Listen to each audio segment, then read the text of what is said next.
एक साधारण ना एक न्यूनगंड असतो. अरे बाबा ते एवढं मोठं कॉलेज आणि ते न्यूनगंड कुठेतरी आड येतो. म्हणजे कधी कधी मोठं यश मिळत असताना ना भीती वाटायला लागते मला. रात्रीचं खेळ चालेमधला पांडू केल्यानंतर मला कळत नव्हतं मी काय करतोय, का कौतुक करतात. मला सेल्फी काढताना सुद्धा कसं हसावं समोर कॅमेऱ्यामध्ये बघून हे सुद्धा कळत नव्हतं, कसं उभं राहावं हे सुद्धा कळत नव्हतं.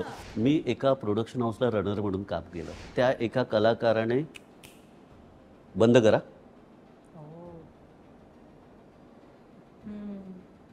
म्हणून माझी नाहीये चूक. कामाची गरज होती, अत्यंत कामाची गरज होती आणि त्यावेळेला मी एक मालिका करत होतो, नौखा होतो आणि अचानक का कुणास ठाऊक नाही माझ्याकडून ती मालिका काढून घेतली गेली. त्यांनी असं विधान केलं, कुडतरकर आडनावाचा लेखक असू शकतो का.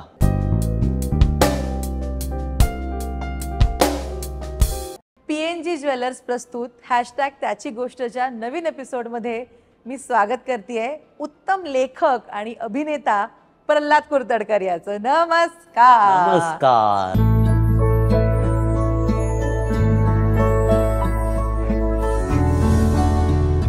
खूप प्रवास आहे, खूप मोठा प्रवास आहे, त्याच्यामुळे प्रल्हादची जी खरी खरी गोष्ट आहे, रिअल रॉ प्युअर, ही गोष्ट मला जाणून घ्यायची आहे.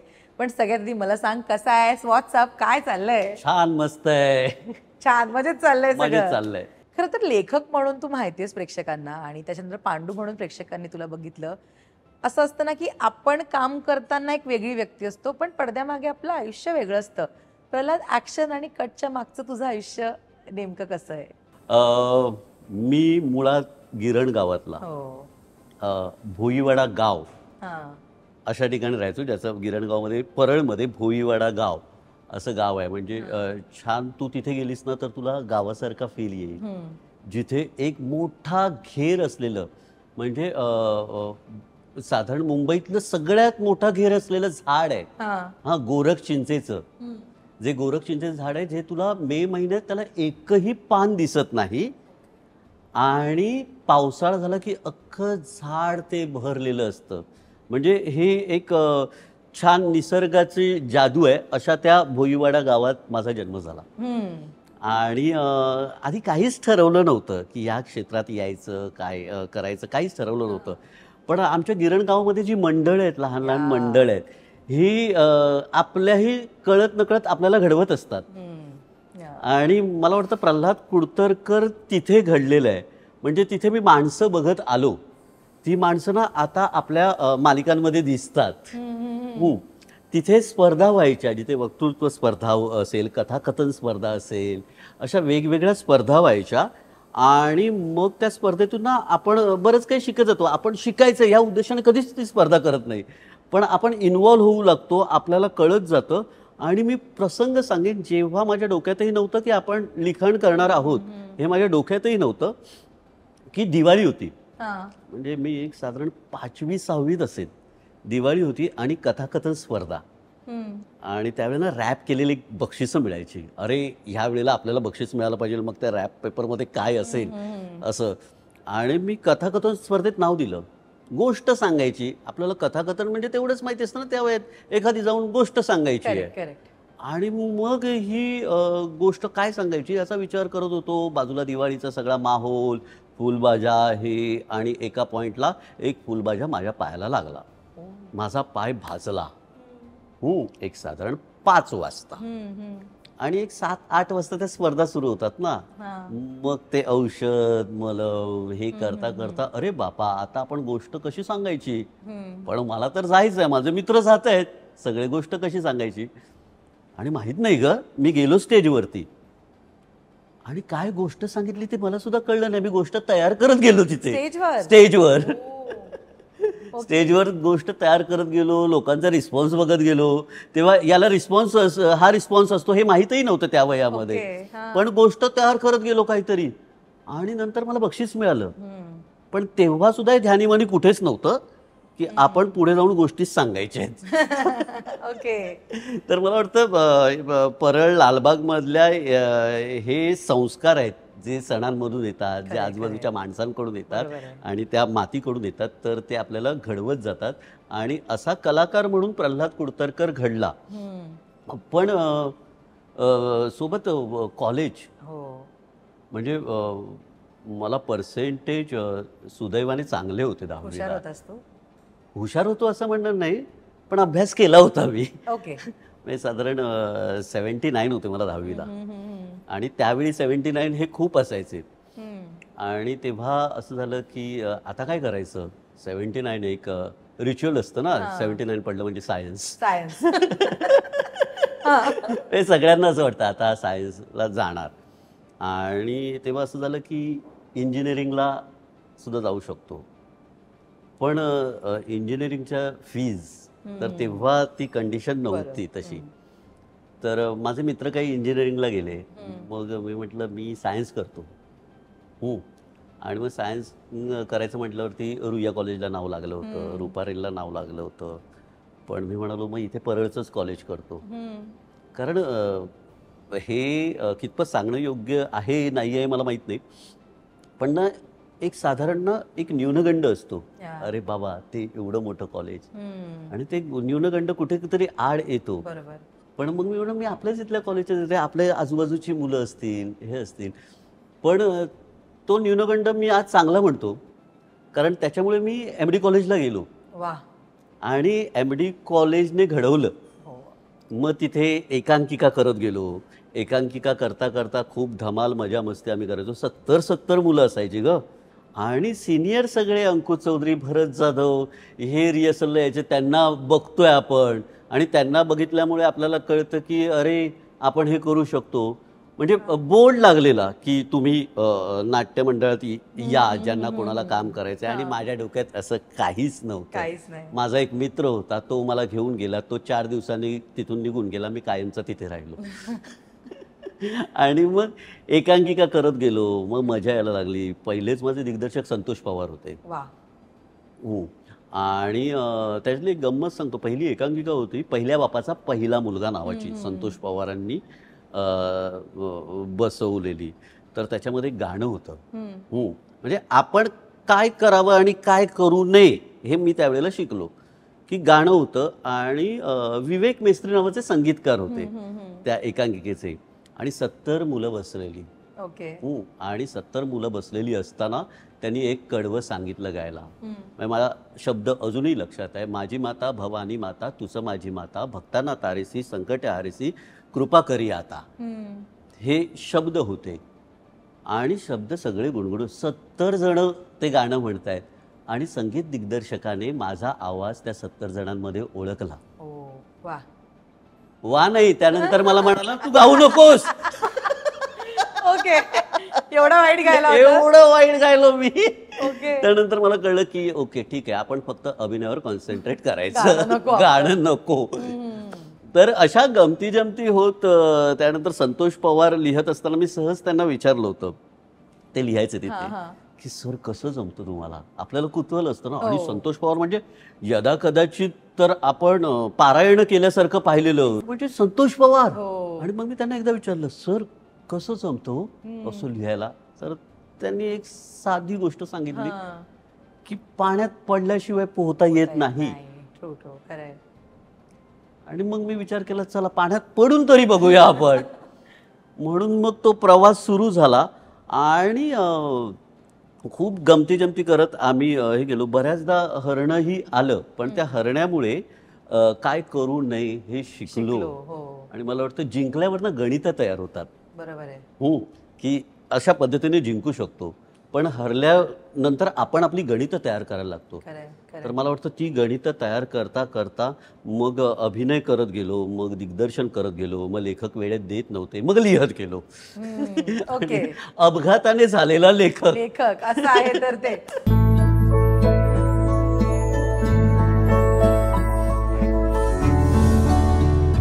ऍक्च्युली ना यश अपयशाची गणितं कोणालाच चुकली नाहीयेत.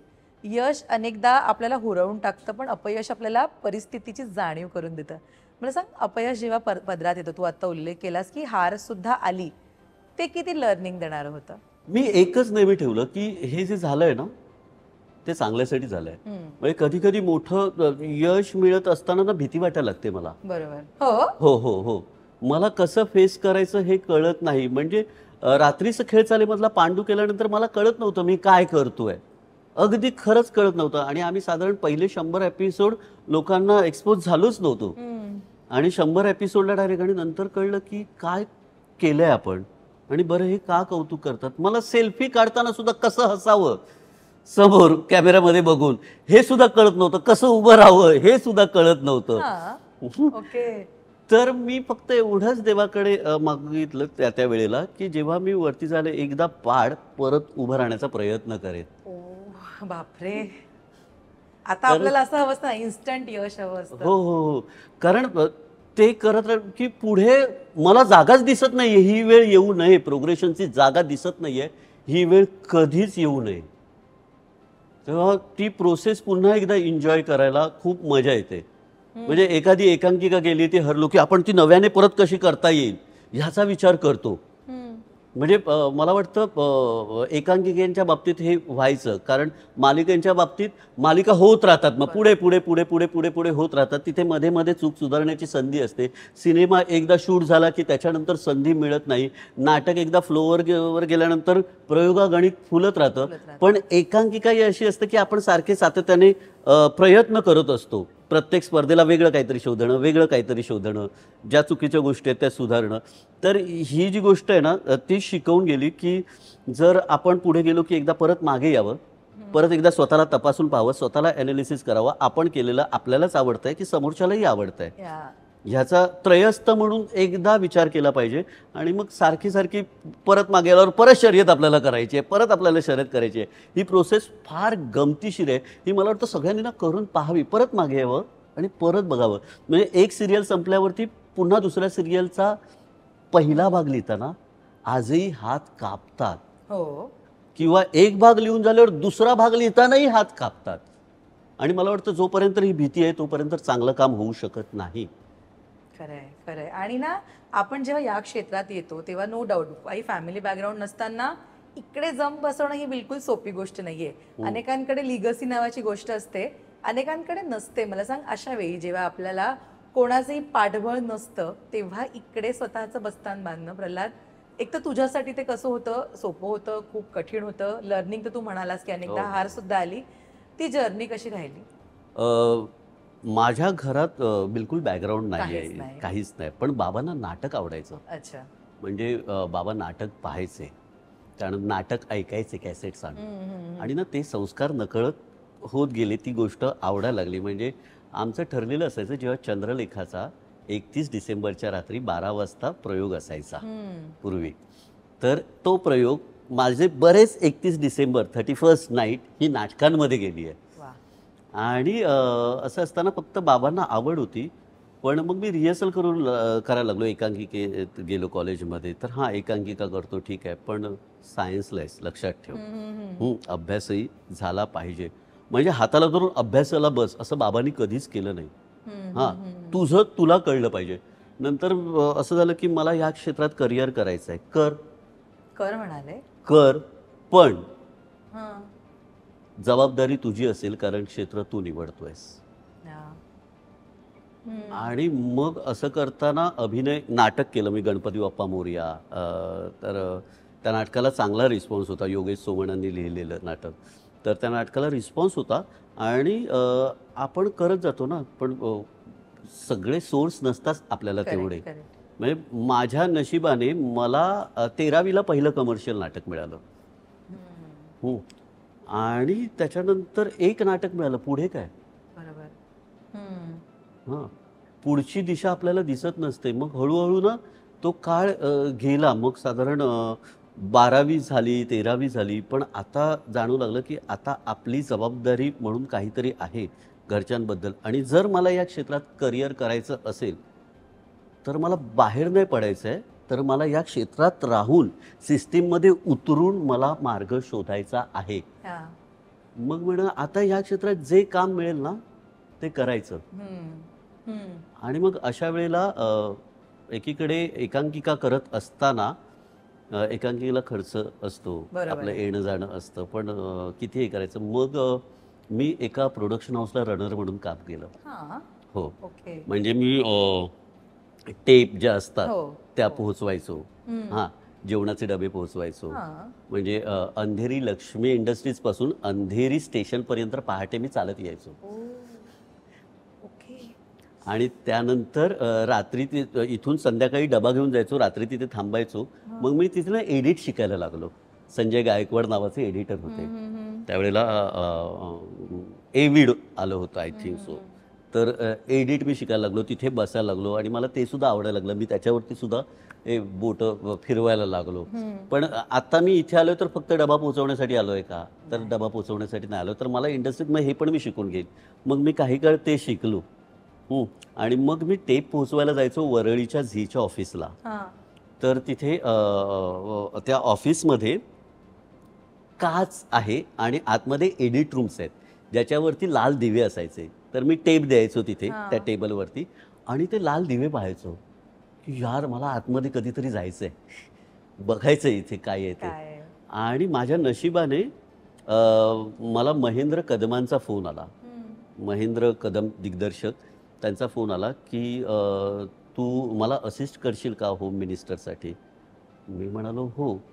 तर आता हे कारण मी जेव्हा त्या झिपझॅप झूप मालिका होती अल्फा मराठीवर, त्याच्यासाठी मी हे रनर म्हणून काम करायचो. आणि जसा वेळ मिळेल तसं विवेक देशपांडे सर, दादू आम्ही ज्यांना म्हणतो, तर दादूंना मग असिस्ट पण मी त्या वेळात करायचो. जे मिळेल ते करत सुटलो होतो. आणि मग तिथे गेल्यानंतर मग मी दिग्दर्शनात त्यांना असिस्ट करू लागलो आणि मग मग मी एडिटलाही बसू लागलो. तर आणि तो दरवाजा माझ्यासाठी उघडला होता. आणि मग तिथे एबी रोल नावाची मशीन होती, तर ती मी शिकून घेतली. मग त्या एडिटरसोबत छान हेमंत बोरे खूप मोठे एडिटर आहेत झीचे, तर त्यांच्यासोबत राहून बऱ्याच गोष्टी शिकता आल्या. टेबलवरची मालिका बघता आली की इथे कसं बनतं, तर ते सुद्धा शिकता आलं. असं करत असताना काही वेळेला असं व्हायचं की नाटक नाही सुटलं पाहिजे. बरोबर, कारण आपण काम येत जातं करत जातो, अशा वेळी आपली जी मेन आवड आहे बाजूला होऊ शकते, कारण इथेच इतक्या व्यापात आपण बिझी होऊन जातो. मग मी नाईट शिफ्ट करायचो. मग 5 वाजेपर्यंत मी एडिट संपवायचो आणि 7 वाजता रिहर्सलला जायचो कॉलेजमध्ये. आणि मग दिवसभर तिथे रिहर्सल करायचो आणि ती रिहर्सल करून पुन्हा नाईटला यायचो. आणि आता असं झालं होतं की पैसे मिळत आहेत पण ते वाचवले सुद्धा पाहिजे. साधारण महिन्याला 5,000 मिळायचे तेव्हा. आणि मग मी परळ भोईवाडा म्हणजे शिवडीच्या इथे, तिथून ते वरळीला चालत यायला लागलो. काय सांगतो? हो. अरे बापरे. मग ते थोडंसं केलं. त्यानंतर असं झालं की नाटक मग आता नाटक काय करायचं की मला शिकायचंय, मला ते नाही सोडायचंय. मग आसू आणि हासू नावाचं नाटक होतं आणि मोहन जोशी त्यात होते, ऋग्वेदी होती. तर त्या याला काही प्रयोग ना मी म्युझिक ऑपरेट करायला लागलो. कारण दिग्गज माणसं आहेत, ती काम करतायत, हे एकलव्यासारखं शिकणं झालं. मग ते शिकत झालो. मग अच्छा हे कर, इथूनही शिकता येतं. मग मी काही नाटकांचं म्युझिक म्हणजे गरुड झेपच्या काही प्रयोगांचं म्युझिक केलं की प्रभाकर पणशीकर, बाबांचे आवडते नट, तर प्रभाकर पणशीकरांच्या नाटकाला म्युझिक ऑपरेट करायला मिळालं. आणि घरी येऊन भावा आज प्रभाकर पणशीकरांना मी असं समोर बघितलं. असं झालं. आणि एक वेळ असं झालं की ह्या सगळ्याच्यामध्ये एक वाईट अनुभव आला की एक नाटक होतं. मी नाटकाचं नाव किंवा कलाकारांचं नाव घेणार नाही कारण ते कलाकार आता माझे मित्र आहेत. पण तेव्हा म्युझिक ऑपरेट करताना एका नाटकाचा काहीतरी प्रॉब्लेम झाला म्युझिक ऑपरेटरचा. आणि मी म्हटलं ठीक आहे, नाटक नाही थांबलं पाहिजे. आणि त्यांचा 25वा प्रयोग होता आणि त्या प्रयोगाला वेगवेगळ्या हस्ती येणार होत्या. शिवाजी मंदिरला प्रयोग होता आणि मी तिथे गेलो तर वायर त्या ॲम्प्लिफायरची नीट नाही आहे. तर मी म्हणून नाही, हे नीट झालं पाहिजे. मग तिथून धावत शिवाजी मंदिरहून आयडियलच्या इथे गेलो. ती वायर घेतली, म्हणजे ती स्वतःच्याच पैशाने, आपल्या खिशात पैसे नसताना स्वतःच्याच पैशाने ती वायर घेतली, ती वायर आणली. त्यानंतर त्या सीडीमध्ये प्रॉब्लेम होता. तर ती सीडी बरं रिहर्सलही पाहिलेली नाही आहे आणि अचानक हातात क्यूशीट आली आहे आणि त्याच्यावरती वाजवायचं आहे. तर ती सीडी सुद्धा अडकत होती. आणि एवढ्या स्टेजवरून त्या एका कलाकाराने बंद करा,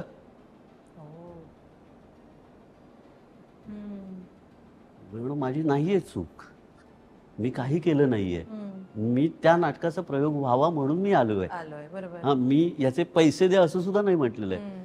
तरी मग मी ग्रीन रूम मध्ये इंटरव्ह्यूला गेलो आणि म्हणलं सॉरी माझ्यामुळे, कारण एक आपल्याला गिल्ट येतं ना, मी तिथे बसलोय, जबाबदारी माझी आहे, बरोबर बरोबर. बोलू नकोस, इथे नाही उभं राहायचं, तिकडे पिठात. म्हणलं बरं. आणि मला खूप त्यावेळेला असं झालं होतं की काय करू मी. आणि अशा वेळेला एक जण आला आणि म्हटलं की तुझी चूक नाहीये ना, तू सॉरी बोलायला नाही पाहिजे. तेव्हापासून ठरवलं आपली चूक नसेल तर सॉरी नाही. सॉरी नाही. या. आणि जर आपल्याला इंडस्ट्रीत राहायचं असेल तर हे तत्व आपण पाळायला पाहिजे. खरंय खरंय. असं असतं ना की आपण जेव्हा खूप श्रीमंत घरात येत नाही, म्हणजे मध्यमवर्गीय आपलं घर असतं, अशा वेळी नो डाऊट की आपल्याला फॅमिली बॅकग्राऊंड खूप कमी असतं आणि ती परिस्थिती आपल्याला बदलायची असते. अशा वेळी ना आपल्या घरच्यांचा सपोर्ट खूप महत्त्वाचा ठरतो की बाबा ही परिस्थिती बदलायची आहे आणि प्लस आपलं क्षेत्रसुद्धा जे आपण निवडलंय त्याच्यामध्ये टिकून राहायचंय. तुला आजवर आई वडिलांचा फॅमिलीचा सपोर्ट कसा मिळत होता? माझे वडील BMC मध्ये होते. हो, गव्हर्नमेंट जॉब आहे. गव्हर्नमेंट जॉब आहे. तर त्यांना असं वाटत होतं एका वेळेनंतर की आपण बघूया जॉब. मग मी म्हणून मला आणखीन एखाद दुसरं वर्ष द्या. आणि मग होम मिनिस्टर सिरियलला नाव लागायला लागलं. तर एका छोट्याशा घरातल्या त्या गिरण गावात राहणाऱ्या घरच्यांची एवढी इच्छा असते की आपल्या मुलाचं नाव लागावं. नाव लागल्यावरती किती पैसे मिळतात हे सुद्धा त्यांना हे नसतं की माझ्या मुलाचं नाव लागतंय. म्हणजे बाबांनी ना कधीच ना असं बसवून कौतुक नाही केलं, पण बाबा इतर लोक सांगायचे की बाबा कौतुक करतायत, बाबा कौतुक करतायत. पण ह्या कौतुकाचा किंवा ह्या स्वातंत्र्याचा फायदा आपल्या मुलाने घेऊ नये. किंवा तो हरभऱ्याच्या झाडावर चढू नये म्हणून ते नेहमी, म्हणजे त्यांनी माझ्या एकांकिका बघितल्यानंतरही त्यांनी बऱ्याचदा बसून विचारलंय हे का केलं, असं का केलं. आणि ते मी एकांकिका परफॉर्म करत असताना मला न सांगता दामोदरमध्ये येऊन एकांकिका बघायचे. किती छान. किंवा नाटक मला न सांगता येऊन बघायचे. आणि मला वाटतं ते नाट्य क्षेत्रातले माझे पहिले समीक्षक होते. बाबा म्हणजे प्रयोग करून आलो जेवत असताना, अरे त्या विनोदाची गरज होती का रे, येऊन गेले.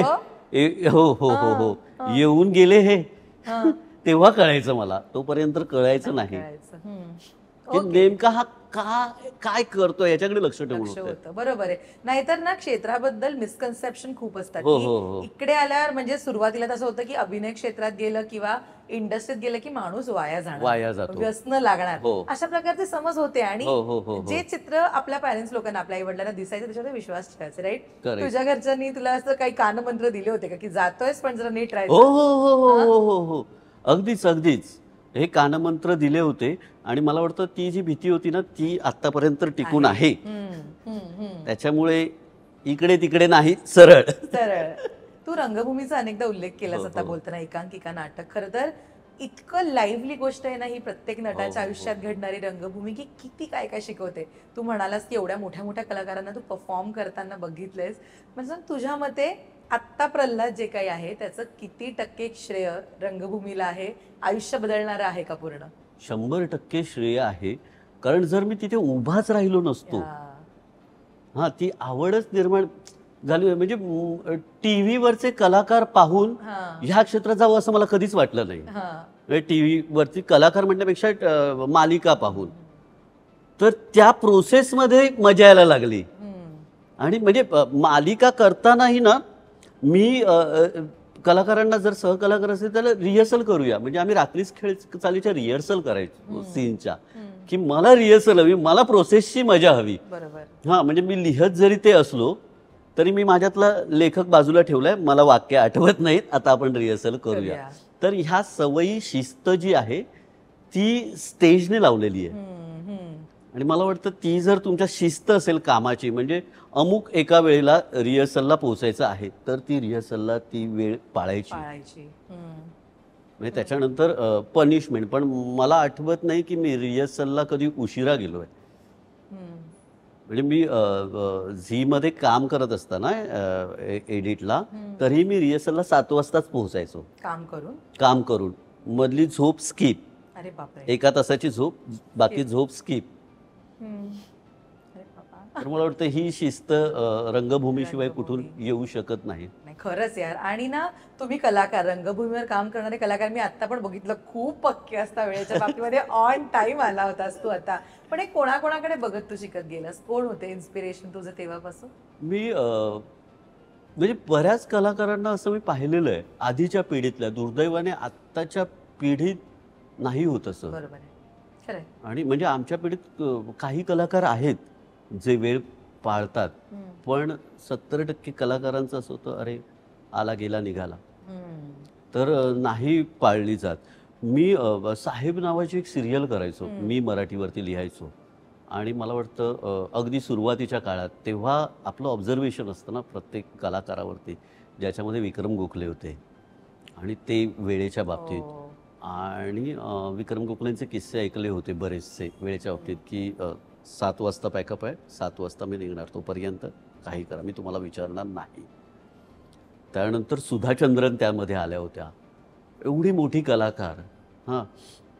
आणि एवढे डेडिकेशन की एक मराठी सिरियल त्या करत होत्या, तर समोर बसवायच्या, वाचून घ्यायच्या, हे बघ हे माझं बरोबर आहे, हे माझं बरोबर आहे, हे माझं बरोबर आहे, चुकत असेल तर सांग, छान आहे, कौतुक फक्त नको करू, चुकत असेल तर सांग. आणि ती बाई 9च्या कॉल टाईमला विथ मेकअप 8:45ला रेडी असायची रेडिंगसाठी पुढे. ही ही शिस्त आहे, ही माणसं आहेत. आणि मला कधी लेट झाला ना की मी पॅनिक होतो. ओके. मला जाम गिल्ट यायला लागतं की आपण लेट की लेट झालोय. मग अरे असं असं झालं. आणि काही वेळा काही जणांनी असं करून ठेवलं की भलती सलती कारणं सांगतात की अमुक अमुक झालंय, अमुक अमुक झालेलं आहे. तर मग मी त्यावेळेला ना खरंच म्हणजे फॉर एक्झाम्पल कालचीच गोष्ट, काल मला लेट होणार होता की पाऊस होता, मी वेळेत निघालो होतो, गाडी काढली मी, गाडीचं टायर पंक्चर. हां. म्हणून अरे बापरे, आता मी कॅब बुक करणार, कॅब साधारण 10 मिनिटांनी येणार, त्याच्यानंतर माझी 10 मिनिटं तिथे मला उशीर होणार. मी फोटो काढला त्या टायरचा, उद्या मला विचारलं की का लेट आला होतास, हे बघा हे होतं. कारण काही जणांनी हे बऱ्याच गोष्टी करून ठेवलेल्या आहेत, जे कोण खरं बोलतं, कोण विश्वास नाही बसत इंडस्ट्रीत. इंडस्ट्रीतली लोक म्हणजे उशिराच येतात. असं असतं. म्हणजे बरेच लेखक असे करतात, अरे माझ्या लॅपटॉपचा प्रॉब्लेम झाला, मी फोटो काढतो जर प्रॉब्लेम झाला तर, अरे हा बघ हा प्रॉब्लेम झालेला आहे. प्रल्हाद, पण आपण जे आधी काम करतो हौशी रंगभूमीवर म्हणा, आपली एकांकिका म्हणा, ते आपल्या इंडस्ट्रीमध्ये मेनस्ट्रीम मध्ये येऊन काम करणं ही खूप वेगळी गोष्ट आहे. इकडे रोजचा स्ट्रगल, इथे अनेक खाचखळगे वेगळे आहेत. हो. ती जी जर्नी आहे की स्वतःसाठी काम करणं, ते आता प्रॉपर प्रोफेशनली कमर्शियली काम करणं, ती जर्नी कशी सांगशील मला? ती क्विक झाली का तिला पण वेळ लागला होता ना? वेळ लागला, बराच वेळ लागला. म्हणजे पहिली सिरियल जेव्हा तू लिहायला पहिली सिरियल लिहायला घेतली तो एक अपघात होता मोठा. मी एकांकिका करत होतो, तर ती एकांकिका अंबर हडप लिहत होता, अंबरदादा लिहत होता. त्यावेळेला अंबरदादाचं असंभव सुरू होतं, असंभवचं लिखाण. आणि आम्ही दोघं बसायचो त्याच्या घरी आणि मग सीन क्रिएट करायचो काहीतरी मी, मग त्याला सांगायचो, मग दादा त्याच्यावरती लिहून द्यायचा. आणि आता काहीच दिवस राहिले आहेत, दादा लिहून दे. दादा म्हणाले, अरे हे सीन आहे, दे मी लिहितो असं म्हणून मस्करीत म्हणालो. आणि तो म्हणाला गेली लिहितो. आणि मी सीन लिहिला एक त्यातला, आणि तो त्याला आवडला. आणि तो म्हणाला, अरे तू लिहत का नाही आहेस? म्हणून मी नाहीये, लेखक नाहीये मी, पण लिहू शकतोस तू. मग त्याच्यासोबत सुरुवात झाली. मग अंबरदादासोबत बऱ्याच काही सिरियल लिहिल्या. म्हणजे तेव्हा मी लेखक स्वतःला म्हणवणार नाही, तेव्हा मी त्या शिकण्याच्या प्रोसेसमध्येच होतो. आणि मग लिहिता लिहिता अंबर हडप, गणेश पंडित, एक वेगळं कॉम्बिनेशन आहे या दोघांचं. म्हणजे एक अतिशय हृदयाजवळचं लिहितो आणि दुसरा अतिशय हसवतो. तर मला हे 2 जॉनर त्यांच्याकडून मिळाले. आणि त्यानंतर भाग्यलक्ष्मी नावाची मालिका आली. आणि तेव्हा आपण एकांकिका नाटक करत असतो ना, तेव्हा आपलं असं मत असं, हे काय होतं हे, हां ही अशी सासूसून छळते, हे कसं आपण लिहिणार? मग मी स्वतःला समजवलं मित्राने, अरे तू प्रयत्न करून बघ. मित्राने सांगितलं प्रयत्न करून बघ. मी म्हणून हे ती येते भडाभडा बोलते, तो विलन येतो, तो हे करतो, आणि नंतर सासूसुनेला छळ करते. म्हणून हे लिहिण्यासाठी माझा जन्म नाही झालाय. तर ते अरे पण पैसे सुटू शकतात ना. या म्हणून बरं. आणि मग मी गेलो वीरेन प्रधानांकडे, त्यांना भेटायला गेलो, भेटून तरी येऊया. हं. आणि ते मला म्हणाले की मला माहिती आहे तुला हे आवडणार नाही, पण ही महाराष्ट्रातली नंबर 1 सिरियल आहे. बरं. मग मी रात्रभर त्यांनी सांगितल्यावरती, समजावल्यावरती मी रात्रभर विचार केला, करू की नको, करू की नको. नंतर म्हटलं चला करून बघूया. आणि 900 भाग त्याचे केले हो त्या सिरियलचे. आणि मग असं ठरवलं मी की यापुढे सासू सुनेला छळते, कुकर फुटतो, तेल टाकून पाडलं जातं, अशा मालिका करायच्या नाहीत. त्याच्यानंतर खुणगाठ. त्यानंतर नशिबाने मला अशा मालिका मिळाल्या नाहीत. नाही मिळाले. हा वेगवेगळ्या पद्धतीच्या मालिका मिळाल्या. म्हणजे कारेदुरावासाठी एक ऑफिस सेटअपमधली वेगळीच मालिका होती, हो. आंबट गोड सारखी मालिका होती, लक्ष होतं. त्याच्यानंतर झी मराठीच्या सगळ्याच मालिका, म्हणजे रात्रीचं खेळ चाले, आभास हा, नवागडी. नवागडी, नवराज्य, ह्यामध्ये कुठेच सासू तेल घालून हे करत नाही, कुठेच कुकर फुटला नाही. आणि मला बरं वाटलं की अजून तरी आपण तग धरून आहोत, ह्या गोष्टी करत नाही आहोत आपण. जर एकदा आपण ठरवतो त्या ह्याच्यात असताना की एकांकिका वगैरे करत असताना आपण ठरवतो की नाही मी असंच करेन असंच करेन, पण मेन स्ट्रीममध्ये येता येता काही गणितं बदलत जातात. आणि ही गणितं बदलताना त्रासही खूप होतो की तुम्हाला पहिली सिरियल मिळते, दुसरी सिरियल मिळते, तिसरी मिळेल का नाही हे सांगता येत नाही. म्हणजे मला कामाची गरज होती, अत्यंत कामाची गरज होती. आणि त्यावेळेला मी एक मालिका करत होतो, नौखा होतो, आणि अचानक का कुणास ठाऊक नाही माझ्याकडून ती मालिका काढून घेतली गेली. मी प्रयत्न केले, ईपीजना फोन करत होतो, प्रोडक्शन हाऊसच्या ईपीला फोन करत होतो की काय झालं मला सांगा, माझं काय चुकलंय, एवढं तरी मला सांगा, तुम्ही नका मला हे करू, बोलवू नका मला, पण काय चुकलंय ते मला सांगा, जेणेकरून मी पुढे जेव्हा करेन तेव्हा ती चूक करणार नाही. तर मग मला असं सांगण्यात आलं तुझी चूक काहीच नाही आहे, पण एक सिनियर रायटर आहेत त्यांना सिरियल द्यायची आहे.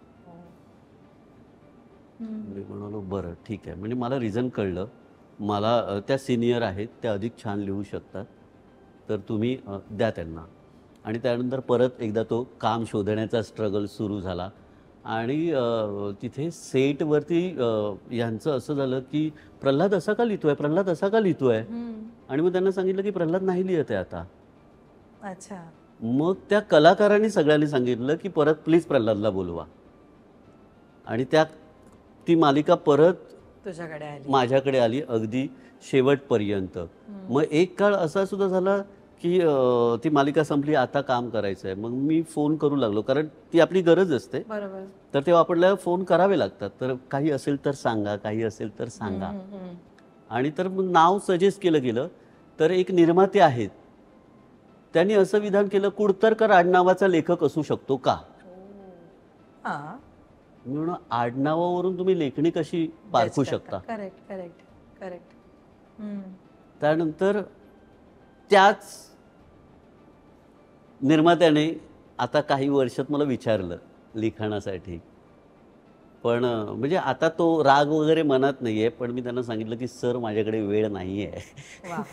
तू किती ग्रो केलंयस ना स्वतःला, की वेळ नाहीये सांगणं, म्हणजे इतकं काम आपल्याकडे आहे बिकॉज चांगलं डिलिव्हर केलं. हो. आणि मी म्हणतो ते झालं ना झालं, कदाचित त्या विधानाने मला शक्ती दिलेली आहे काहीतरी करण्याची, त्याच्यामुळे राग नाही, ऍक्च्युअल त्यांचे आभार मानले पाहिजेत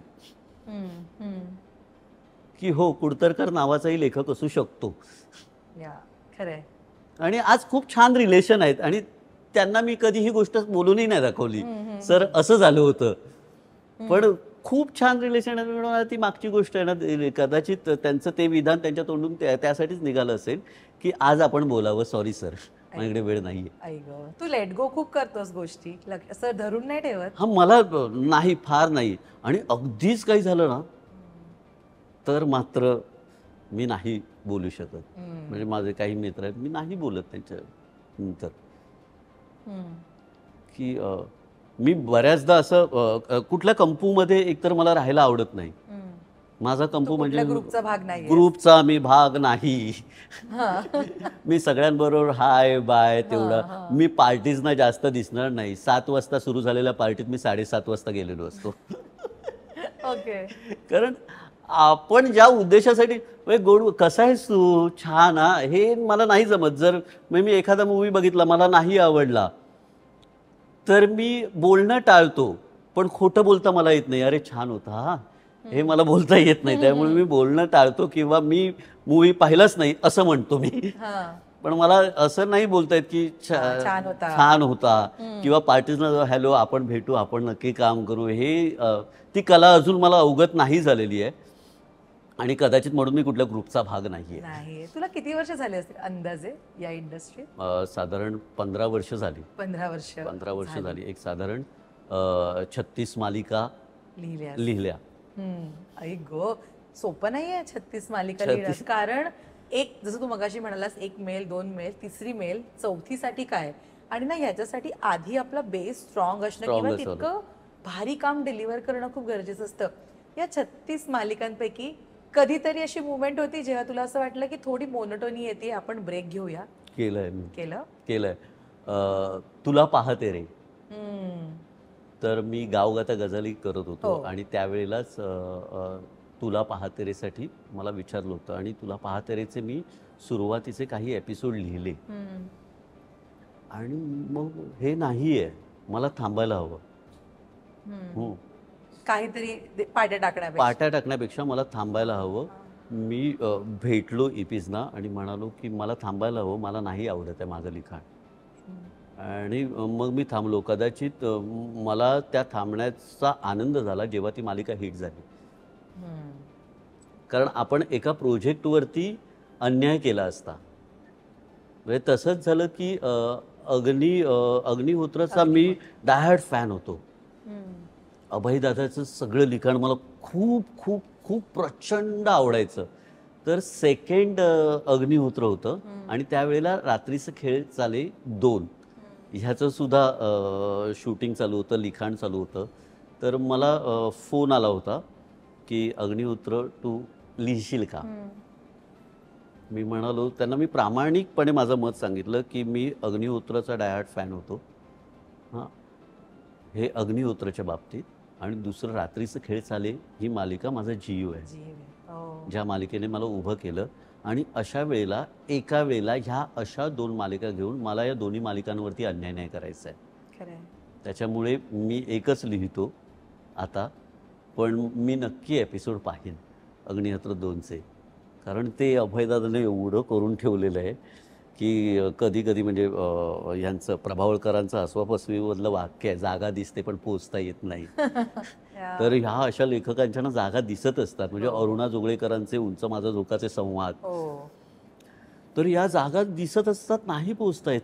आपण फक्त प्रयत्न करत राहायचं ती स्पष्ट दिसेपर्यंत. आपण तिथपर्यंत पोहोचलो नाही तरी आज अंधुक दिसते उद्या स्पष्ट दिसेपर्यंत तरी पोहोचू. ऍक्च्युली ना ऍक्टर लोकांच्या बाबतीमध्ये प्रल्हाद मला हा नेहमी प्रश्न पडतो की एखाद्या प्रोजेक्टला नाही म्हणणं हे किती रिस्की असू शकतं. तर मला तुलाही हे विचारायला आवडेल की आपल्याला विचारतायत लेखनासाठी बट लाईक यू सेड तुला पाहते रे तू म्हणालास की नको अन्याय नको.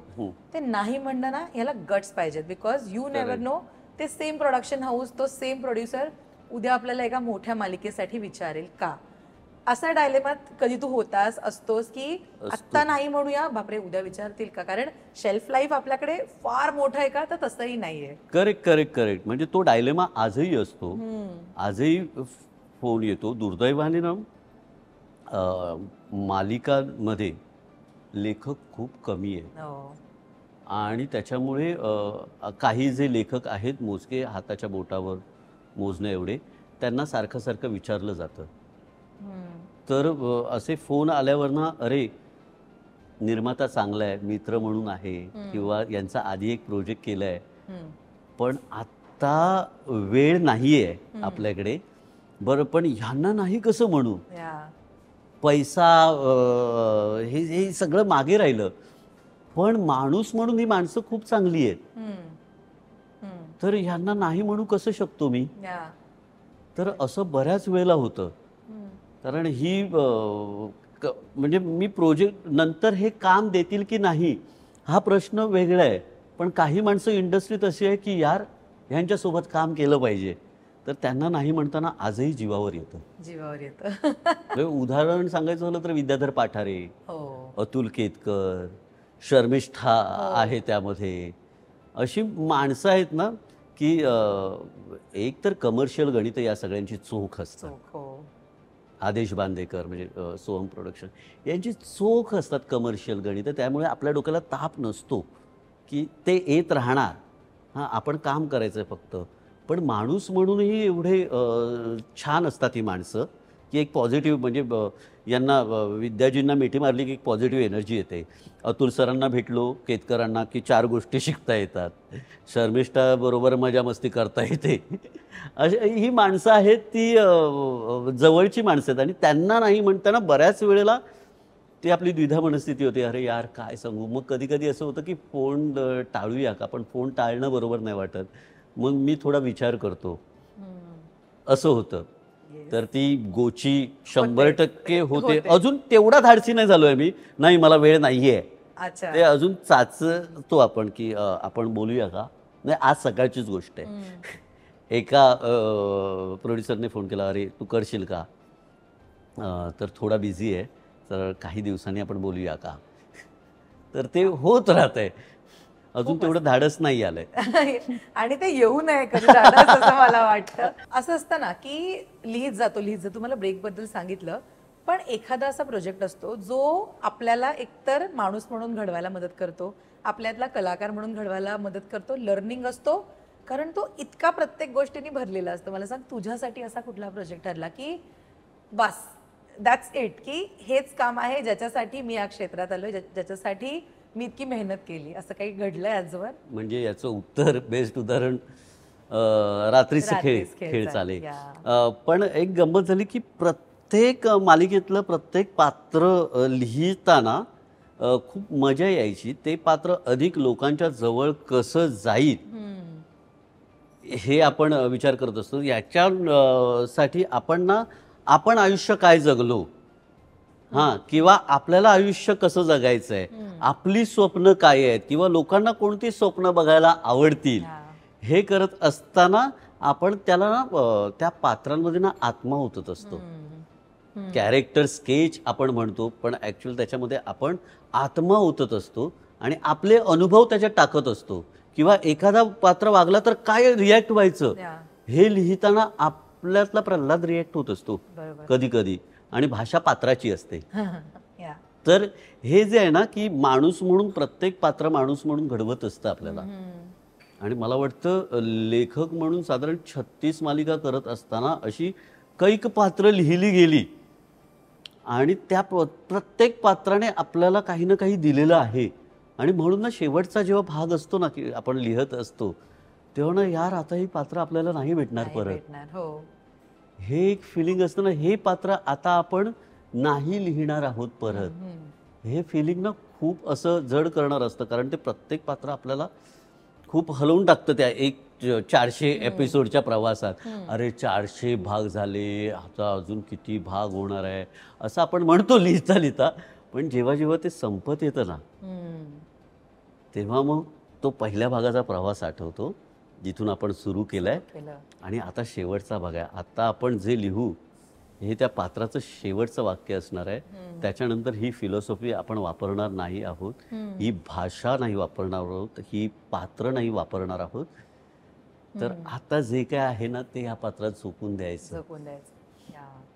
ही गंमत असते. लेखक म्हणून एन्जॉयमेंट असते की तुम्हाला एका वेळेला म्हणजे आपण अभिनय करत असताना एखाद्या मालिकेमध्ये एखादं पात्र करत असताना एक पात्र आपण साकारत असतो ना. लेखक म्हणून तुम्हाला एका वेळेला 10 पात्र 20 पात्र आता तर 23 पात्र मालिकांमध्ये यायला लागली आहेत. तर तेवढी पात्र तुम्हाला प्ले करावी लागतात. आणि मला वाटतं ह्याचा ॲक्टर म्हणूनही खूप फायदा होतो लिहिताना की आपल्यातला ॲक्टर मग त्या गोष्टी करून बघतो. म्हणजे लिहिल्यावर वाचताना आपण तशा पद्धतीने त्या ॲक्टरच्या याच्यानुसार वाचतो. पण एकंदर तू म्हणालीस तसं तर माणूस म्हणून सगळ्याच मालिकांनी घडवलं. पण रात्रीचं खेळ चालेने एक असा ब्रेक दिला जिथे लेखकाला चेहरा मिळाला. एक्झॅक्टली. म्हणजे कोल्हापूरच्या टोल नाक्यावरचा किस्सा आहे. प्रमोशनला आम्ही जात होतो आणि स्ट्रॉबेरी वाले तिथे आहेत ना, तर चॅनलचे काही मार्केटिंगची टीम होती, PR ची टीम होती, तर आम्ही जात होतो. तर एक स्ट्रॉबेरीवाला आला आणि त्याने नॉक केलं आणि एकाने सांगितलं नको, तर त्याने खाली करायला सांगितलं आणि असं हे केलं. मला वाटलं अच्छा आता म्हणणार तुम्ही पांडू ना, तर तो स्ट्रॉबेरीवाला म्हणाला तुम्ही लेखक आहात ना. म्हणून हा फक्त प्रल्हाद कुडतरकरचा सन्मान नाहीये, हा सगळ्या लेखकांचा सन्मान आहे. बरोबर आहे की लेखकांचे चेहरे हळूहळू ना दिसायला लागलेत, जे आधी दिसत नव्हते, माध्यमातून दाखवले जायला लागलेत आणि त्याची जाणीव होतीये इंडस्ट्रीला. हे खूप महत्वाचं आहे. म्हणजे मी असं म्हणणार नाही की 100% झाली आहे जाणीव, पण होते हे सुद्धा तितकंच महत्वाचं. आणि प्रत्येक जण मुलाखतीमध्ये आता क्रेडिट सुद्धा देतात की ते लेखकाकडनंच इतकं स्ट्रॉंगली आलंय की आम्हाला पोर्ट्रे करायला मजा आहे. करेक्ट. म्हणजे झी मराठीने काही वर्षापूर्वी झी मराठी अवॉर्डसाठी लेखकांचे बॅनर लावले होते. राईट. लेखक बॅनरवरती दिसत आहेत, दिग्दर्शक बॅनरवरती दिसत आहेत, ह्यांना कोण ओळखणार हा विचारही तेव्हा केला नव्हता. जे ऍक्च्युअली खरे ज्यांच्यामुळे खरं तर तो एवढं भारी दिसते एखादी गोष्ट, त्यांना अप्रिसिएशन मिळालंच ते श्रेय दिलं होतं. अगदी. आणि तुला पण इतक्या वर्षात तू जसं म्हणा तू उत्तम लिहितोस, म्हणजे तू जगवतोस लिटरली. तू आतापर्यंत ज्या ज्या मालिका लिहिल्या आहेत लक्षात आहेत सगळ्या प्रेक्षकांच्या. असं होतं ना अनेकदा की आपल्याकडनं छान तर उतरलंय पेपरवर, पण परफॉर्मन्स वाईज थोडं कधी कधी गडबड होऊ शकते. अशा वेळी एका लेखकाला इरिटेट होतं की मी काय लिहिलंय आणि हे काय चाललंय. असं कधी घडलंय? असं होतं अगदीच होतं. घडलंय? हो, घडतं. कारण लिहत असतानाची ना एक गंमत असते की इथली पात्र खेळत असतात. त्याच्यामुळे आपली अपेक्षा ही असते इथे जे चाललंय ना, किंवा चित्रकार जेव्हा चित्र काढतो तेव्हा त्याला कोऱ्या कागदावरती चित्र दिसलेलं असतं आणि त्याच्यावरून तो पेन्सिल फिरवत जातो. ही जी गंमत आहे ना ती लिखाणातली गंमत आहे की त्याला पात्र इथे असतात, ती पात्र तिथे वावरत असतात आणि मग ते परफॉर्म नाही झालं ना की अरे यार असं नव्हतं. नंतर स्वतःलाच आपण समजवायचं ते इथलं होतं, हे एक वेगळा माणूस परफॉर्म करतोय. मग असं स्वतःला समजवायचं. पण कधी कधी ना काही गोष्टींची चिडचिड पण होते की आपण साधारण 7-8 तास बसून लिहितो आणि मग 10 मिनिटात ते जज केलं जातं. म्हणजे कधी कधी कलाकार, असं मी कलाकार असूनही हे विधान करतो की कलाकार हे काय लिहिलंय, एक एपिसोड लिहा. मी असं नाही बोलू शकतो, हे कधीतरी होऊ शकतं, पण हे दरवेळी तुमचं हे असं मी कसं हे मी नाही करू शकत. काहीतरी विचार असेल ना त्याच्या मागचा. कधी कधी ते स्वतःच ट्रॅक लिहायला लागतात की मग माझं असं झालं तर, माझं असं झालं तर त्याच्यासाठी मागे एक पूर्ण टीम आहे, क्रिएटिव्ह टीम आहे जी तुमच्या पात्रावरती मेहनत करते. तर जेवढं तुमच्याकडे येईल तेवढं चोख करण्याचा प्रयत्न करा. आणि काही कलाकार आहेत असे की माझ्याकडे हे आलंय ना मी चोख करणार. म्हणजे अगदीच आत्ता लेटेस्ट उदाहरण द्यायचं झालं तर काल मी तारिणीचा एपिसोड पाहिला. मी एपिसोड पाहतो लिहिलेले. हो. तर मी अभिज्ञा भावे कौशिकी प्ले करते, म्हणून क्या होल्ड आहे, काय होल्ड ठेवलंय. आणि मग मी कधी कधी फोनही करतो ज्या कलाकाराने सॉलिड झालंय. म्हणजे जर आपण बोट उचलत असू ना तर चांगलं झाल्यावर फोनही केला पाहिजे किंवा जिथे भेटतील तिथे दादही दिली पाहिजे. पण तो अभिनय इतका कमी का गेला? एक तर ना मी खूप पूर्वी अभिनय केला होता, लहान असताना. त्याच्यामुळे ना मला शूटिंगचा प्रचंड कंटाळा येतो आणि मी असं रमणारा नाहीये शूटिंगच्या. म्हणजे मला सीन करायला आवडतात, मला सेटवरती रमायला नाही आवडत. मग मी 4-5 वर्ष मालिका केली, पण मी अगदी हार्डली 20-30 दिवस 40 दिवस 5 वर्षात ग्रीन रूम मध्ये गेलो असेल. मला नाही, म्हणजे मला त्रास होतो त्या गोष्टीचा. हां, की चालू आहे, हा याच्याबद्दल बोलतोय, हा याच्याबद्दल बोलतोय आणि मला त्या गोष्टीचा त्रास होतो. मी स्पॉटबॉय बरोबर जाऊन गप्पा मारेन, प्रोडक्शनच्या माणसांसोबत बोलेन. म्हणजे तू कोणाला विचारला हा कुठे असायचा, तर तो हा यांच्यासोबत गप्पा मारत असायचा, त्यांच्यासोबत गप्पा मार. त्या गावातली माणसं असली तर त्या माणसांबरोबर गप्पा मारत असायचा, मेकअप मॅन बरोबर गप्पा मारत असायचा. कारण ह्यांच्या गप्पा त्याच होतात ना, माझं असं आहे आणि त्याचं तसं आहे. ह्यांची गंमत छान चालू असते, मी त्यांच्याबरोबर जाऊन बसेन, हा. त्यांच्याबरोबर गप्पा मारेन. हम्म. तर मला ते रमायला थोडंसं नाही होत. हम्म. त्याच्यामुळे आणि एकदा जर आपण कुठलं कॅरेक्टर केलं की त्याच पद्धतीने विचारत राहतात. म्हणजे काही मध्ये प्रोजेक्ट आले, मी म्हणू काय कॅरेक्टर आहे, कॉमेडी आहे, मी म्हणू कॉमेडी हे ब्रीफ असू शकत नाही कॅरेक्टरचं. स्टोरी लाईन काय? स्टोरी लाईन काय छान वेगळा प्रल्हाद दिसणार आहे का, हम्म. तर मग करायला मजा आहे. नाहीतर जे आता केलंय तेच का करायचं. मला लिखाण छान चालू आहे, मला पैसे मिळत आहेत, माझी गरज आहे ती भागते.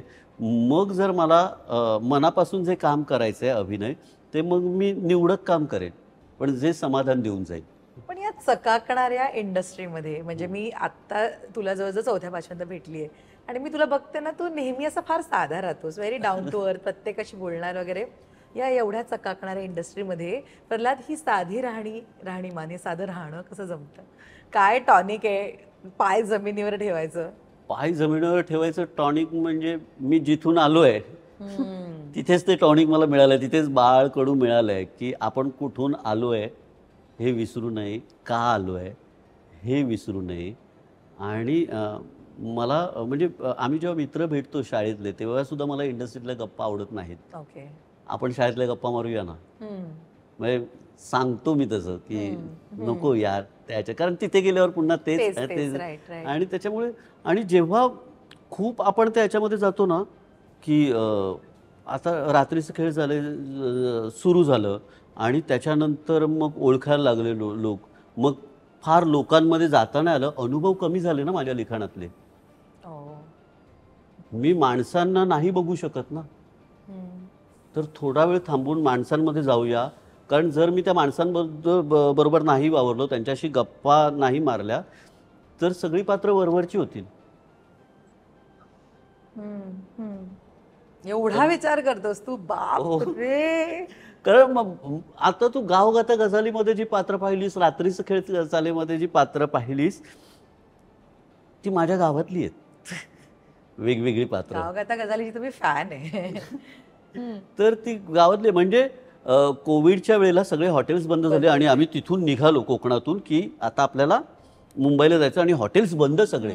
मग मी गावी फोन केला की आमची सगळी टीम येते गावी. मग शेजारच्या आमच्या वहिनीने छान कांदे पोहे वगैरे करायला घेतले आणि सगळी टीम आली.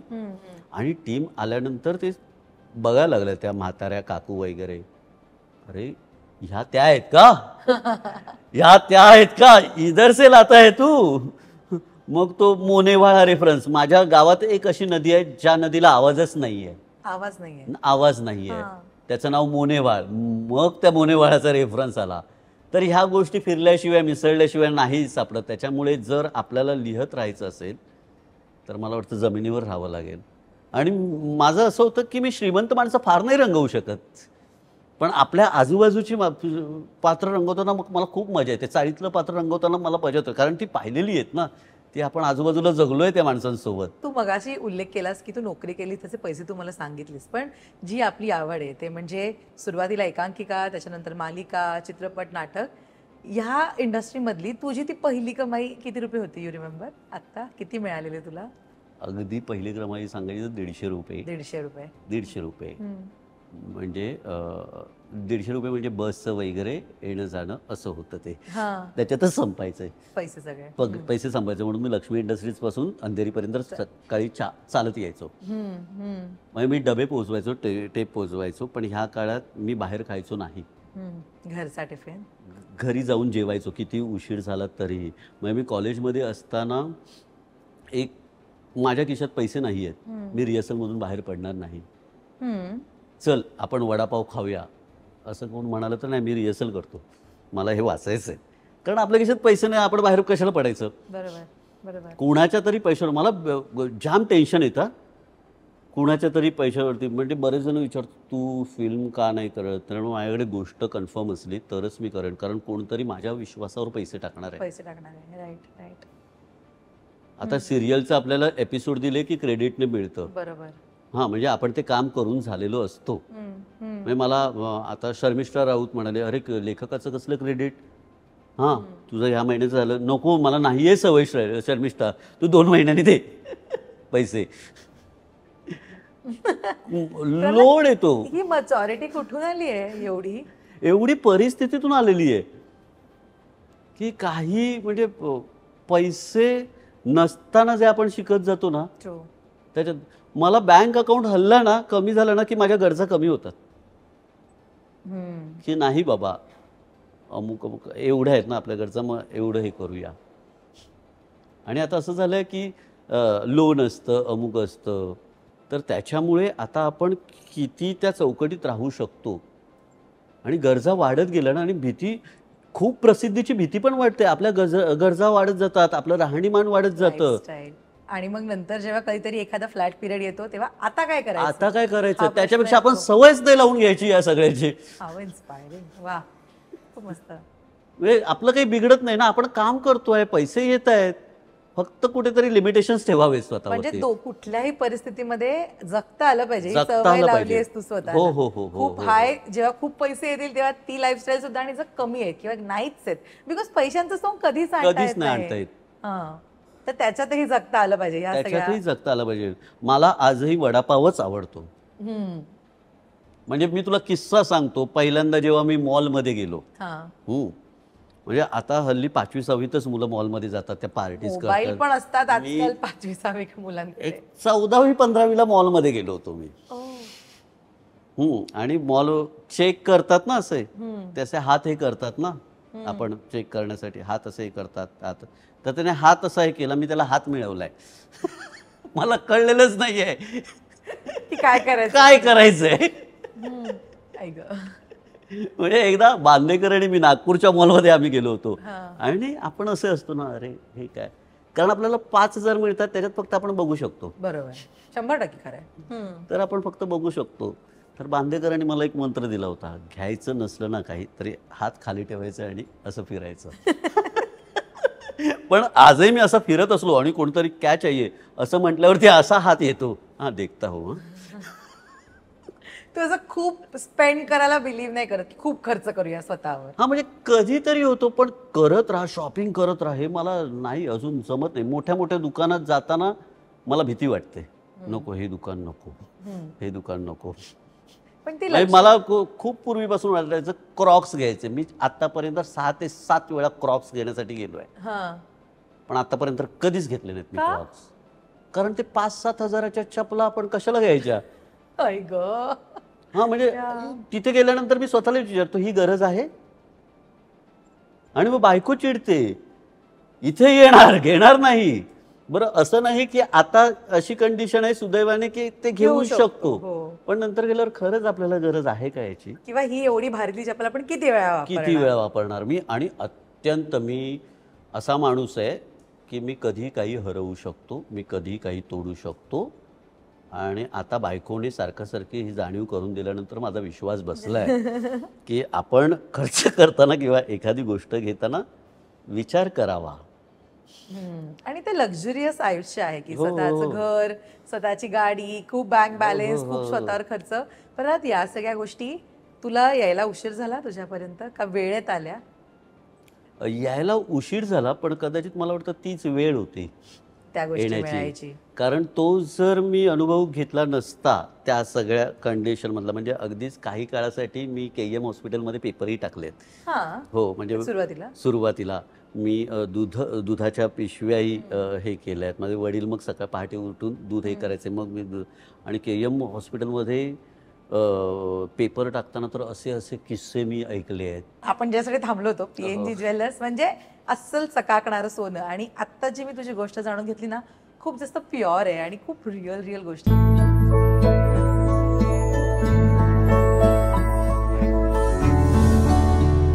मला याच निमित्तानं तुझी एक PNG स्पेशल कॅन्डिड आणि शायनिंग मुवमेंट मला जाणून घ्यायला आवडेल. काय घडलं? आणि प्रल्हाद कुर्तडकर आज माझ्यासोबत बसला आहे. तो आहे एक टर्निंग पॉइंट असतो प्रत्येकाच्या आयुष्यात. सो तुझी ती PNG शायनिंग मुवमेंट काय आहे की जेव्हा तू शाईन झालास खूप असं तुला वाटलं आणि तुझ्या आजूबाजूच्यांनीही तुझं त्यामुळे कौतुक केलं?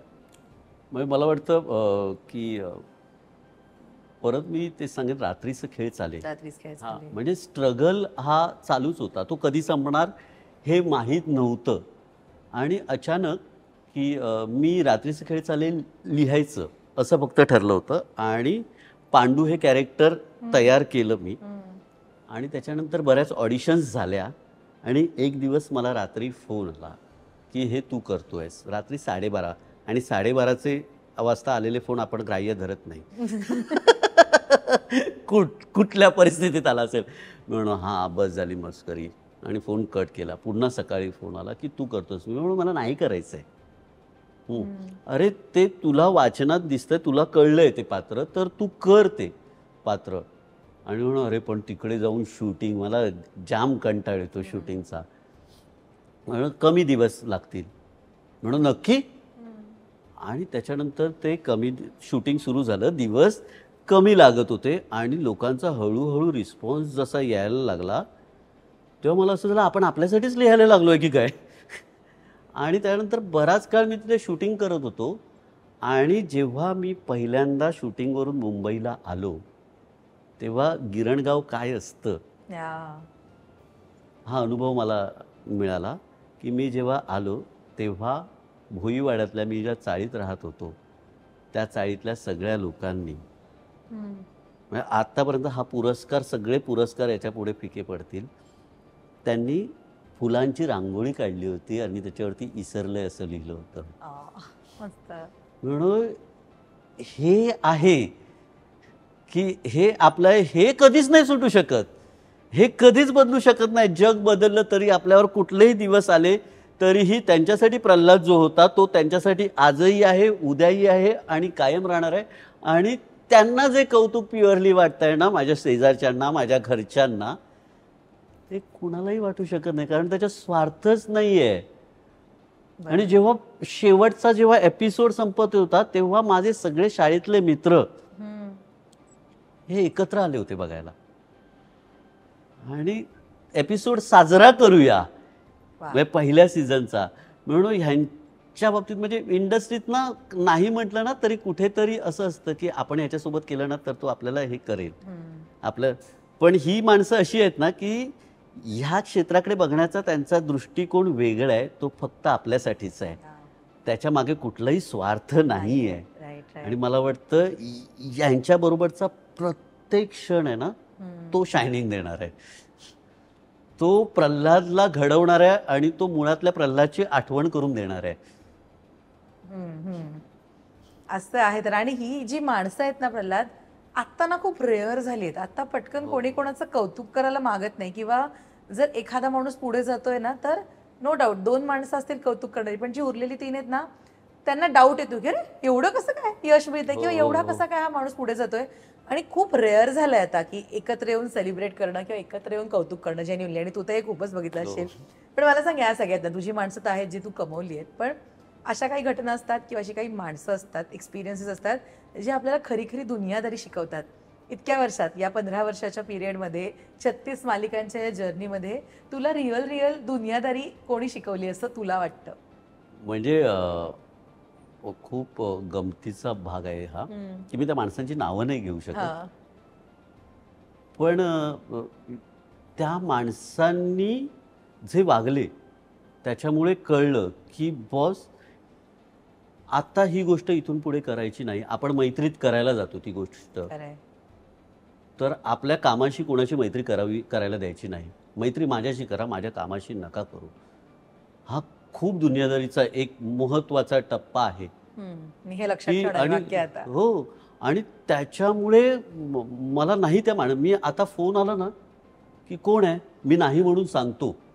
म्हणजे जो ठाम नाही आहे ना त्या माणसांसाठी मी सांगायला लागलो आहे की ह्या माणसासोबत मी काम करणार नाही. एका चॅनललाही मी सांगितलं आहे, एका चॅनल अमुक निर्माता आहे, मी बोललो नाही करणार मी काम, तुम्हाला मी गोष्ट देतो पण मला त्या माणसासोबत काम नाही करायचं आहे, मला पॉलिटिक्स नाही खेळायचं आहे. कारण आपण जेन्युइनली काम करण्याचा प्रयत्न करतो, आपण रात्रभर बसून लिहितो, हां त्या तितक्याच तळमळतीने ते दिग्दर्शक करतात, कलाकार करतात. आणि काही माणसं अशी असतात की काही करत नाहीत. ऑब्व्हियसली तुमचा पैसा लागतो पण तुम्ही मालक नाही होऊ शकत बरोबर कुणाचेही. बरोबर. कारण प्रत्येकजण त्या कामासाठी आपला जीव ओतत असतो आणि ही दुनियादारी ना त्या माणसांच्या वागण्यामुळे कळली. आणि काही माणसं अशी आहेत की खूप आपुलकीची, की कारे दुरावा ही मालिका मी एका 40 एपिसोड पासून लिहायला घेतली. त्याआधी अंबरदादा लिहत होता. हां, आणि अंबरदादाला मी विचारलं, दादा मला फोन आलाय, काय करू? तू लिही. आणि ती लिहिल्यानंतर काही दिवसांनी अंबरदादाच्या आईचा फोन आला मला, प्रल्हाद छान लिहितोयस, वाटत नाहीये अंबर नाही लिहत आहे. क्या बात आहे. मी म्हणून हे मोठेपणा हा असावा लागतो हे कौतुक करण्यासाठी. आणि ते म्हणजे ही अशी, मग मी शिकलो की आपण हे कौतुक ना आपण केलं पाहिजे. जर त्या माणसाने मला संधी दिली आहे ना अंबरदादाने, तर मी अजून कोणाला तरी अशी संधी दिली पाहिजे.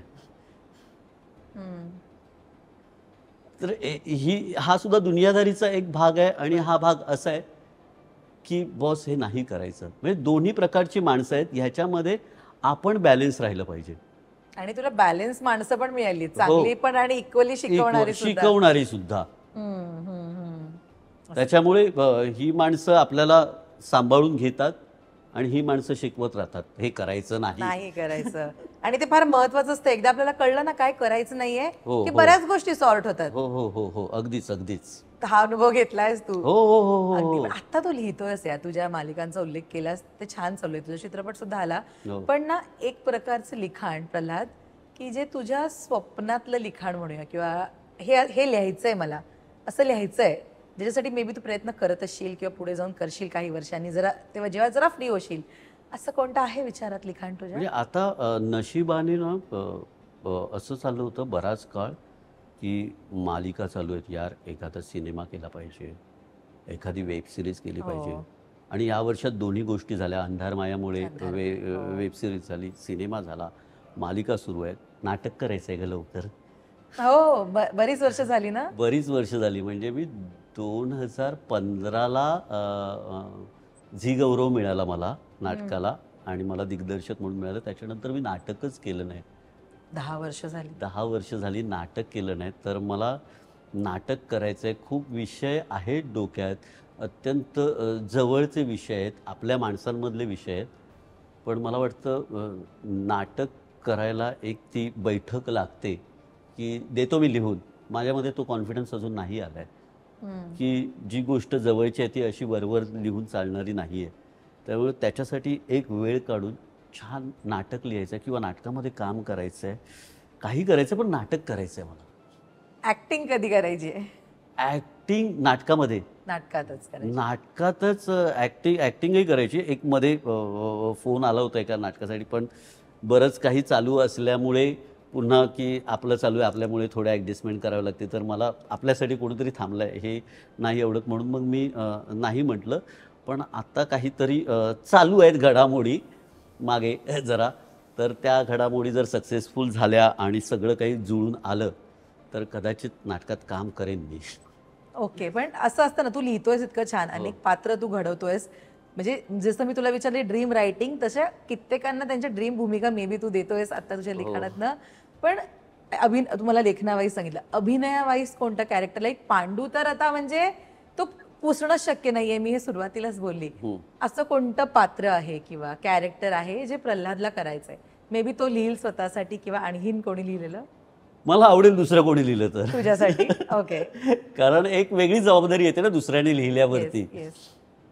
असं काही पात्र असं ठरलं नाहीये की असं पात्र हवं तसं पात्र हवं असं ठरलं नाहीये. पण वेगळं पात्र हवं हे मात्र ठाम आहे की आता हे झालं ना, आता ह्याच्यापेक्षा वेगळं काहीतरी करून बघूया. तर अजून ड्रीम रोल जो येईल तो उत्तम रोल असेल आणि तोच ड्रीम रोल म्हणून करेन. त्याच्यामध्ये 100% टाकेन मी माझे. पण असं अमुक एक पात्रामध्ये मी स्वतःला बघतोय असं नाही आहे. पण छान पात्र हवं एवढं नक्की. म्हणजे ते छोटं असलं ना, माझी एक इच्छा आहे, बोलायला कमी द्या चालेल मला. का बोलायला कमी द्या? म्हणजे अभिनय मी असा करेन, चेहऱ्यावरून करेन. आणि छोटं असलं ना चालेल, पण खणखणीत असलं पाहिजे, मला करावं असं वाटलं पाहिजे. आणि एवढीच इच्छा, म्हणजे फार काही मागण्या नाही आहेत की मला फुल लेंथच रोल हवा आहे, मला असंच हवं आहे, तसंच हवं आहे, मला हिरोच हवा आहे. म्हणजे हिरो हा विचारही कधी मी केला नव्हता. तर मी स्वतःला पूर्वीपासून सांगत आलो की आपण जसे दिसतो सत्य स्वीकारा, जसे दिसतो आपण कॅरेक्टर रोलसाठी आलेलो आहोत. आपण उद्या हिरो केलं तरी ते एक पात्र असणार आहे, कॅरेक्टर असणार आहे. तो केस उडणारा, हवेत उडणारा हिरो नसणार आहे. तो आपल्याला झेपणार नाही आहे. त्याच्यामुळे ह्या गोष्टीचं भान ठेवून जे कॅरेक्टर मिळेल ते 100% करणं आणि हे आपला ड्रीम रोल आहे असं समजून करणं हे महत्त्वाचं आहे. हे डोक्यात ठेवलेलं आहे मी. प्रल्हाद, पण मी जेव्हापासून तुझ्याशी बोलतेय ना आल्यापासून तुझ्या बोलण्यातला हा साधेपणा किंवा एक्सेप्टन्स असतो ना स्वतःबद्दलचा, हा कमालीचा मोटिवेटिंग आहे. खरंच मी तुला सांगते. म्हणजे आजकाल काय होतं ना, आपण इतक्या खोट्या जगात वावरतो ना, सोशल मीडियाचं जग, की आपण इमिडिएट आपली लाईफ समोरच्याच्या लाईफशी कम्पेअर करायला जातो की सगळे किती छान काम करतायत किंवा प्रत्येकाकडे काही ना काहीतरी आहे, पण आपल्याकडे बाबा हे सगळं कमी आहे. पण तू हे सगळं एक्सेप्ट केलंयस तुझ्या हो हो हो आयुष्यामध्ये. हो, कारण ते नाही केलं आपण, सत्य आरसा स्वतःला नाही दाखवला तर नाही होऊ होऊ शकत. शकत. आपण खोट्या जगात एका वावरत राहतो की असं होईल तसं होईल. म्हणजे जे आहे काम करतानाही जे काम समोर आलं आहे ते चोख करा. पुढे काय येईल ह्याचा विचार करू नका. ते चोख केल्यानंतर ते तुमचं भांडवल असेल पुढच्या 10 कामांचं. खूप मस्त यार. आणि खरंच खूप जास्त जे मी 3 शब्द वापरले, प्युअर, रॉ आणि रिअल, अशी तुझी गोष्ट आज मला कळली प्रल्हाद. पण थँक्यू सो मच. म्हणजे मी आज स्वतःलाच म्हणीन थँक्यू, कारण जर आपण हा एपिसोड प्लॅन केला नसता ना, इतकी मेहनत असते एका लेखकाच्या कामामागे, हे मला जेन्युअनली कळलं नसतं. Thank you so much once again आणि ऑल द बेस्ट. आत्ता मी मगाशी हे वाक्य म्हणाले की तू ज्या ज्या मालिका लिहिल्या आहेस आजवर, ती प्रत्येक मालिका प्रेक्षकांच्या लक्षात येते. प्रत्येक मालिकेने काही ना काहीतरी एक तयार करून ठेवलंय. ऑल द व्हेरी बेस्ट पुढच्या तुझ्या संपूर्ण प्रवासासाठी. छान छान लिहित राहा आणि प्रेक्षकांसमोर येत राहा तुझं काम घेऊन. Thank you so much. छान गप्पा झाल्या. हो. याला मी पॉडकास्ट वगैरे म्हणत नाही आणि पॉडकास्टमध्ये बोलणं मला जमत नाही. मग गप्पा मारूया आपण. आणि मला वाटतं ह्या गप्पा झाल्या, परत अशा गप्पा मारण्यासारखे सारखे सारखे भेटत राहू. अगदीच. आणि तुला सगळे विचारत असतील ना की रात्रीच खेळ चाले 4 येणार आहे का? हो, सगळेच विचारतात. हा. आणि मी मध्ये मध्ये एक खट्याळपणा करत असतो हो. इन्स्टावरती. हो. मग सगळे रात्रीच खेळ चाले 4, रात्रीचे खेळ चाले 4. That's fan base ना तुझ्या कामाचा. हो, पण मला वाटतं कुठे थांबायचं हे लक्षात आलं पाहिजे. वा. आणि मला वाटतं ती थांबण्याची गोष्ट ती तिथपर्यंत होती. तर मला वाटतं तिथे थांबल्याशिवाय नवीन काही सुरू होऊ शकत नाही. असं काहीतरी नवीन घेऊन ये पण लवकर नक्की त्याच नक्कीच नक्की तोडीचं. नक्की ऑल द नक्की. Best. Thank you so much. Thank you.